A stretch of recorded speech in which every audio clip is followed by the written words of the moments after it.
Hello and welcome to Sawdust Sunday. This is Scott with Another Twin Woodworks, and welcome. I hope your week has been full of fun and enjoying this beautiful weather or at least that we're having here in central Wisconsin, and I hope you guys are doing well.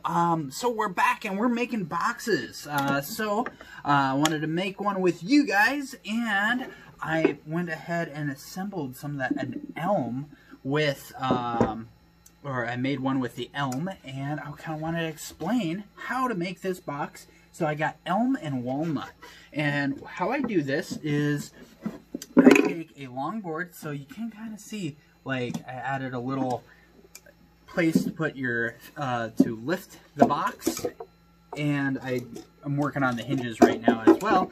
And so it's all grain. I wrapped the grain around, and I have that willow box. I'm going to use a walnut top, and I wanted to kind of explain some things on how I did this, because this is a pretty detailed box, but you can kind of see these grains match up.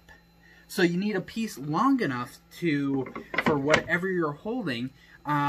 It needs to be long enough in that. And so what I did is I had a long piece, and I used what's called a miter gauge. And this was the miter gauge I used. And I went ahead and I figured out the size, and I set my blade to 45 degrees on my table saw, and I cut each individual piece of this to a certain size. But I also had to do an additional miter cut to get that proper wrap. Otherwise, I would be flipping the grains. So you waste a tiny little bit, but it's very minimal, and you get a beautiful grain wrap that happens. So then, so I added a little detail right here, and I just used a router bit. So along all the top, I went ahead and routed that, and then I used a stacked dado blade. And what a dado blade is on table saws, it's multiple blades put together to get it a certain thickness. I'll put a picture in the video with this, but what I did is I ended up putting 2 1/4-inch dados on here, and a dado or a groove, depending on which way the grain goes. So this is going with the grain, so this is technically a groove, but you use a dado blade for making them. Then I have the bottom, so I'm gonna be putting some black felt on it, and it's a process called flocking. So I just have a piece of 1/4-inch plywood, and then the top. So this, what I did is I kind of made a raised cover, and I made sure that this was a 1/4-inch, so it fit right in there, just like that. Beautiful. And so you get a nice raised panel effect for this. Now, there's a couple ways of doing this. I've done this 2 ways.